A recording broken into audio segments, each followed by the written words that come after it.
the American people know the president gets more money, they're just going to spend it. And the fact is that he's gotten his tax hikes. It's time to focus on the real problem here in Washington, and that is spending. House Speaker John Boehner. Professor Richard Wolff, your response, and also that the Obama administration was warning catastrophe if sequestration took place. It took place. Well, it's a stunning comment on our dysfunctional government built on top of a dysfunctional economy. Here we are in the middle of a crisis. We have millions of people without work, millions of people losing their homes, an economy that doesn't work for the vast majority. The United States government is one of the major customers for goods and services in America. Sequestration is simply a cutback in government spending. It doesn't take rocket science to understand that if the government, as the largest single buyer of goods and services, cuts back on the goods and services it buys, that means companies across America will sell less, and they'll have less need of workers, and they will lay off workers. So this is an act that worsens an unemployment that is already severe.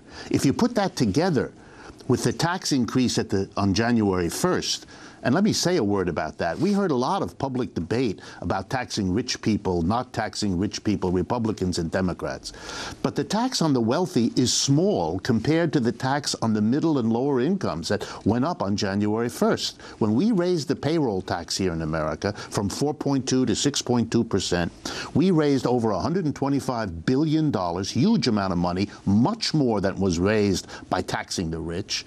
And we savaged the middle and lower income groups in America, those that in the presidential election both candidates had sworn to save and support.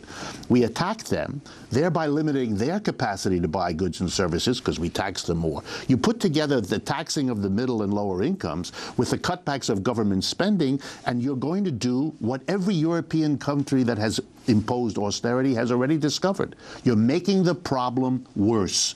So with all the homilies that Mr. Boehner can put out there about how spending is a problem, this abstract idea doesn't change the fact you're making the economic conditions of the mass of people worse by these austerity steps, not better. And that ought to be put as the fire burning at the feet of politicians so they stop talking these abstractions and deal with the reality of what they're doing. So what do you think needs to be done? A radical change in the policies. And I think it has to go far beyond simply reversing this austerity program, which, again, just for a word about history, back in the 1930s, the last time we had a breakdown of our capitalist system like this, we didn't have austerity. We didn't have cutbacks. We had the opposite. Roosevelt in the middle of the 30s created the Social Security system, went to everybody over 65 and said, I'm going to give you a check for the rest of your life. He created the unemployment compensation system, giving all the unemployed for the first time checks every week for a year or two, and he created a public employment program and hired millions of workers. It's the opposite of austerity. So any politician who says we must do this because there's no option has forgotten even the American history of not that long ago. So the first thing I would do is go in that direction. Not austerity, but its opposite. But I want to go further because I think our problem is deeper. This crisis wasn't supposed to happen. When it happened, it wasn't supposed to last a long time. All of that has been proven false. The problems run deep, and I think what we have to do, and what that book tries to do, is to talk about reorganizing our economy so that for the first time we can say, we're not only going to get out of this crisis, we're taking the kinds of steps that can prevent us from having them over and over again as our unstable, business cycle-ridden economy keeps imposing on us. So for me, it's the more profound change that we finally have to face.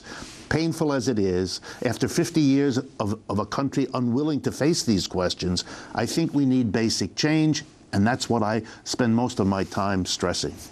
Before we talk about the basic change, democracy at work, as you put it, what could Obama do without congressional support right now? Well, I think in many ways he could initiate a public employment program. I think it's long overdue that he find all the ways available to him to say what Roosevelt said. And not that Roosevelt did everything correctly, and not that he's a genius or any of that, but to take some lessons from those people in in our country before who took steps that were successful. I mean, Roosevelt didn't plan on doing this when he first took office. Absolutely. He had pressure from below. The CIO, the biggest union organizing drive in American history, never had anything that successful before. As an AFL-CIO. That's right. And with the socialist and communist parties who were strong at that time, working with them, they organized millions of Americans into unions who had never joined a union before, and they pushed from below in a very powerful way. And they changed Mr. Roosevelt, showing that politicians, if subject to pressure from below, can change. Same lesson that Cyprus has just taught us yet again. So my response is learn from that. Roosevelt went on the radio to the American people and said basically, if the private sector either cannot or will not provide work for the millions of Americans that need and want to work, then it's my job as president to do it. And he did it. And I think Mr. Obama could and should overcome whatever has made him hesitate.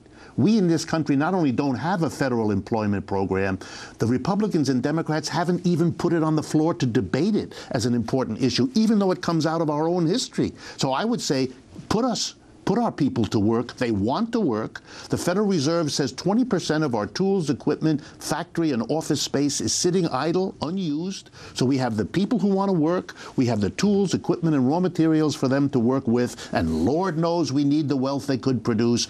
Put them to work and make it a national issue that happens. Where does the money come from? Well, Roosevelt went to the wealthy and he went to the corporations and he said to them, you must give me the money to take care of the mass of people, because if you don't, we're going to have a catastrophe in this country. We're going to have a social revolution. My argument is, let's go back to the same tax rates that Roosevelt imposed, or at least in that neighborhood, which is much higher on wealthy people and much higher on corporations than we have today. That's what he did. That's how he funded it. And in case our politicians are worried, let's remind them. Mr. Roosevelt, who took those daring steps, was reelected to be president 4 consecutive times, the most popular president in American history. It's not a dead-end political decision. It's the best decision a president could make to leave his legacy in history that we are told our presidents care so much about. We're talking to Richard Wolff, author of Democracy at Work. Again, before we talk about democracy at work, I wanted to go to a recent hearing in Washington. Executives with the banking giant JPMorgan Chase appeared before a Senate panel earlier this month to answer questions around the so-called London whale trades that cost the bank more than $6 billion and derailed financial markets worldwide. This is Arizona Republican Senator John McCain criticizing JPMorgan's actions. JPMorgan completely disregarded risk limits and stonewalled federal regulators. It is unsettling that a group of traders made reckless decisions with federally insured money, and that all of this was done with the full awareness of top officials at JPMorgan. This bank appears to have entertained, indeed embraced, the idea that it was, quote, too big to fail. Ashley Bacon, JPMorgan's interim chief risk officer, testified at the same hearing. I don't think it is too big to fail. I think there's further work that needs to be done to demonstrate and document that, and it's in process. I'm not leading that process or deeply involved in it, but I think it's something that needs to be demonstrated to everybody's satisfaction. That was Ashley Bacon, JPMorgan's interim chief risk officer. Can you explain what took place here and what is happening? Yes. On the question of too big to fail, there really isn't much to say. In 2008, our banks failed, all of them, the way the Cyprus banks failed, and for very similar reasons. They took in a lot of depositors' money, and they made risky bets they shouldn't have made, and they failed, and so they didn't have the money to honor their obligations, and they turned to the government for a bailout. And when the government hesitated, because it's public money to bail out a privately failed bank, they were told, in another kind of blackmail, we're too big to fail. If you don't bail us out, we will collapse and take the entire economy with us. And that was a persuasive argument, particularly after they allowed Lehman Brothers to fail, and that nearly did take the economy with it. That was a convincing argument.